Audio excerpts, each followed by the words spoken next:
ইদানিং বাজারগুলোতে যেটা হচ্ছে, আপনি যখন 1 মণ ধান বিক্রি করতে যাচ্ছেন, দেখা যাচ্ছে 2 কেজি 3 কেজি করে চাল ধান বেশি রাখতেছে, তাই না?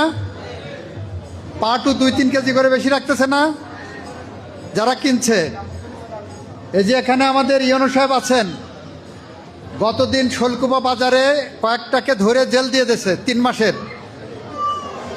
আপনাদের এখানেও যদি এ ধরনের কোনো ঘটনা ঘটে, আমাদের ডিসি সাহেব আছেন, ইউনো সাহেব আছেন, অ্যাডিশনাল এসপি সাহেব আছেন, আমাদের ওসি সাহেবরা আছেন, তাদেরকে তথ্য দেবেন।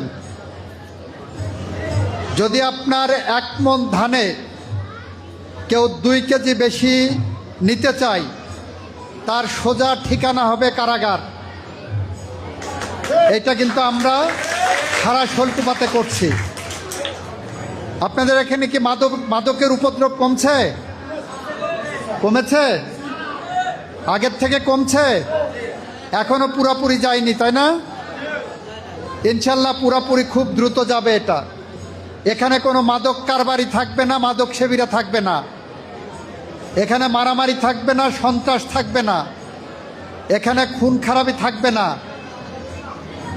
হয় খুনিরা থাকবে, সন্ত্রাসী থাকবে, মাদক কারবারি থাকবে, অথবা আমরা থাকব। আপনাদের সাথে কথা দিয়ে গেছি, প্রত্যেকটা কথা আমরা অক্ষরে অক্ষরে পালন করব। আপনাদের কাছে কথা দিয়েছিলাম যে বিএনপি ক্ষমতায় গেলে, তারেক রহমানের সরকার গঠন করলে প্রত্যেক বাড়ি বাড়ি ফ্যামিলি কার্ড দেওয়া হবে বলেছিলাম। বাংলাদেশে 4 কোটির উপরে ফ্যামিলি আছে। এই বছরে 41 লক্ষ ফ্যামিলি কার্ড দেওয়া হবে। 41 লক্ষ ফ্যামিলি কার্ডের মধ্যে শোলকুপা থানা থাকবে। আমরা আমাদের প্রতিশ্রুতি রক্ষা করছি।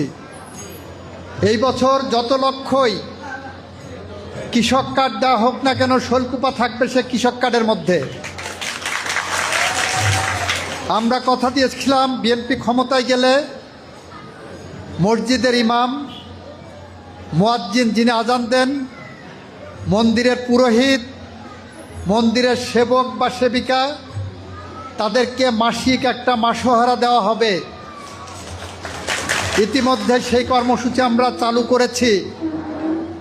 সেটাও আমরা পর্যায়ক্রমিকভাবে এই বছরে ব্যাপক আকারে চালু করব।